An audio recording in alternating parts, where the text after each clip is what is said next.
जय श्री राम सभी भक्तों को, जय माता की। फिर एक नई वीडियो के साथ हाजिर हो गए हैं और आज की जो हमारी वीडियो है इसमें आप बताइए, क्या जब कोई प्रेत रोगी मंत्र जाप करता है या कोई घर में जो है प्रेत आत्मा है और घर में कोई मंत्र जाप करना शुरू कर देता है तो उस अवस्था में वो प्रेत हमारे शरीर का क्या करता है।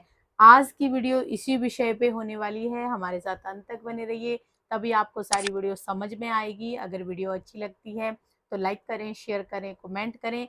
चैनल पे नए हैं तो चैनल को भी जरूर सब्सक्राइब करें और साथ में इंस्टाग्राम और फेसबुक पर भी फॉलो कर लीजिए। माँ के प्यारे चैनल को भी सब्सक्राइब कर लीजिए। चलिए शुरू करते हैं आज की वीडियो।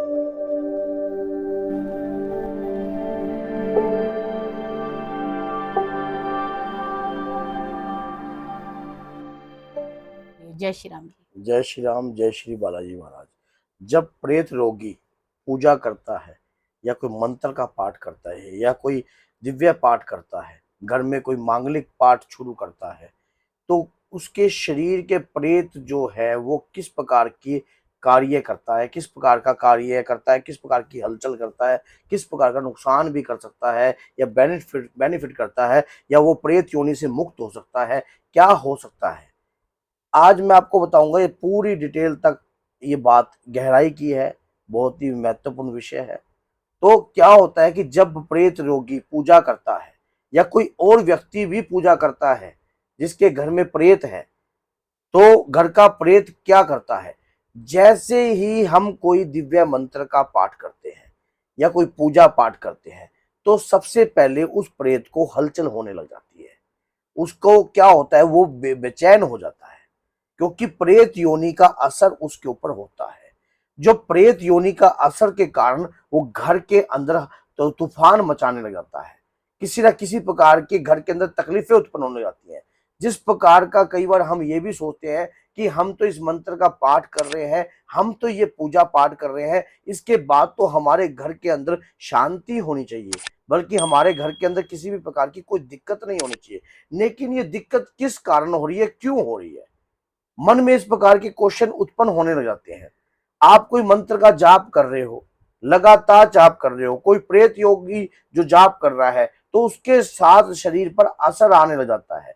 जो प्रेत है वो अपनी उसके ऊपर प्रभाव डालने लग जाता है, क्योंकि उस मंत्रों से उसको तकलीफ होने लग जाती है, उस पाठ से उसको तकलीफ बढ़ती है, उसकी प्रेत योनि से निपटारा होने का समय नजदीक है या कम है या क्या है। जैसे ही वो प्रेत योनि धुलने लग जाती है, जब वो प्रेत योनि धुलने लग जाती है तो प्रेतों को तकलीफ होती है।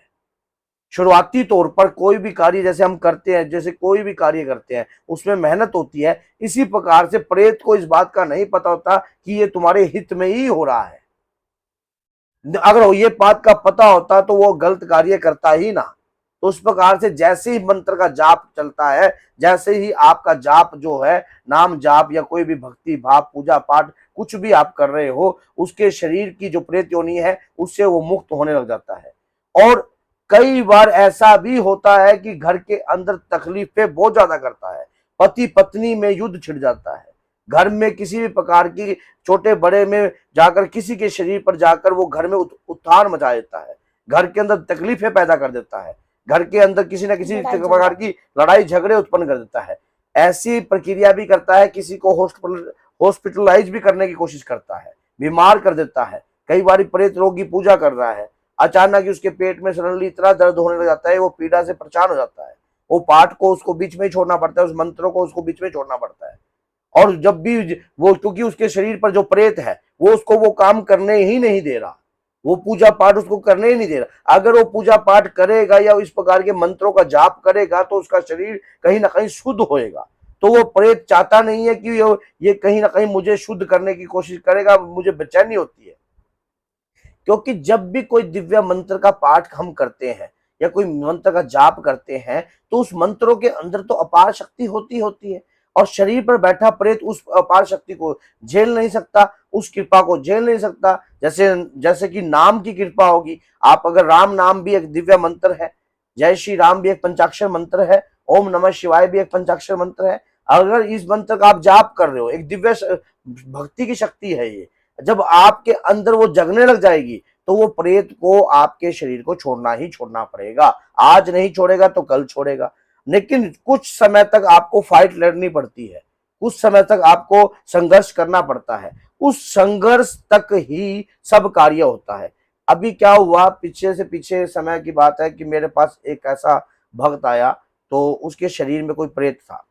वो डॉक्टर फैमिली थी, तो मैंने उनको कहा कि आपके शरीर के अंदर इस प्रकार से कार्य होते हैं। उन्होंने कहा हाँ जी ये हो रहे हैं। मैंने कहा ये तकलीफें होती है, कहते हाँ जी हो रही है। और वो डॉक्टर है, दोनों पति पत्नी। तो मैंने कहा कि आपके शरीर में आप एक बार आंख बंद कीजिए।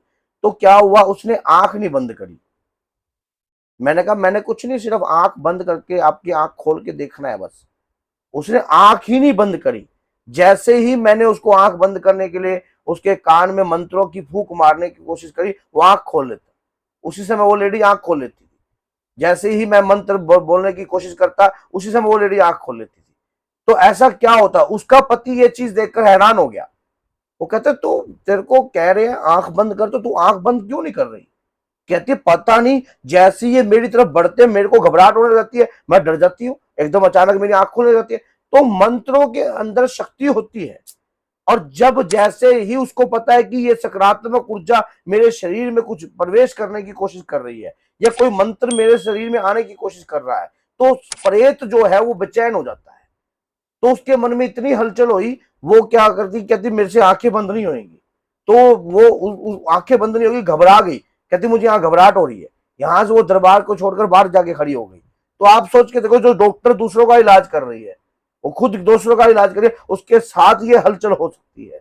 तो ये प्रेत जैसे ही आप कोई दिव्य पाठ मंत्र या कोई जाप करते हो, आपके शरीर में छुपे हुए होते हैं, तो उस मंत्रों से शुरू में तो ये अपना पूर्ण रूप का रूप दिखाएंगे आपको। घर में हलचल करेंगे, तबाही करेंगे, शरीर पर भी प्रभाव डाल सकते हैं, उल्टा सीधा प्रभाव डाल सकते हैं।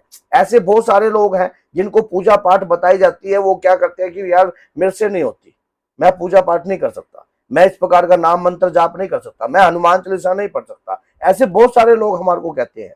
तो उनके शरीर पे नकारात्मक ऊर्जा कोई वास कर रही होती है, कोई गंदा प्रेत वास कर रहा होता है, कोई मलिन शक्ति वास कर रही होती है। जैसे ही वो मंत्र का जाप करने लगते हैं, बहुत सारे ऐसे लोग हमारे को कमेंट भी करते हैं कि मैं हनुमान चालीसा पढ़ता हूं तो मेरा सिर घूमता है, मैं बजरंग बाण का पाठ करता हूं तो मुझे घबराहट होती है, मेरे रोंगटे खड़े हो जाते हैं, मेरे को मैं बंद करने का मन करता है, मेरा मन करता है मैं किताब को फाड़ दूं।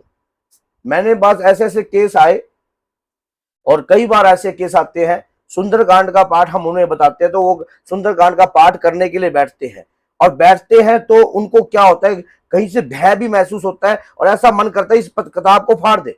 हनुमान जी के बारे में गलत विचार उत्पन्न होने लग जाते हैं, भगवान के प्रति गलत विचार। तो जैसे ही मंत्रों की शक्ति, जाप की शक्ति, पाठ की शक्ति आपके शरीर में प्रवेश करती है, घर जो शरीर पे धारी प्रेत होता है, वो प्रेत जब बाहर आता है, तो बाहर आने की, उसकी प्रेत योनि से मुक्ति होने की पूर्ण रूप का प्रयास होता है, तो वो होने नहीं देता, वो शरीर भी नहीं होने देता, साथ में वो प्रेत भी नहीं होने देना चाहता। अगर शरीर मजबूत होकर लड़ने की कोशिश करेगा तो वो मुक्त होएगा ही होगा। अब कहेंगे हनुमान चालीसा, जब ऐसे बहुत सारे लोगों के साथ होया होगा कि जब भी आप हनुमान चालीसा का पाठ करते हो तब आपको अच्छा लगता है, लेकिन जब हनुमान चालीसा का पाठ करते तब आपको कोई तकलीफ नहीं होती, लेकिन जब आप नहीं करते तब तकलीफ होती है। तो कोई शरीर पर नकारात्मक ऊर्जा आकर आपको घेरने की कोशिश करती है।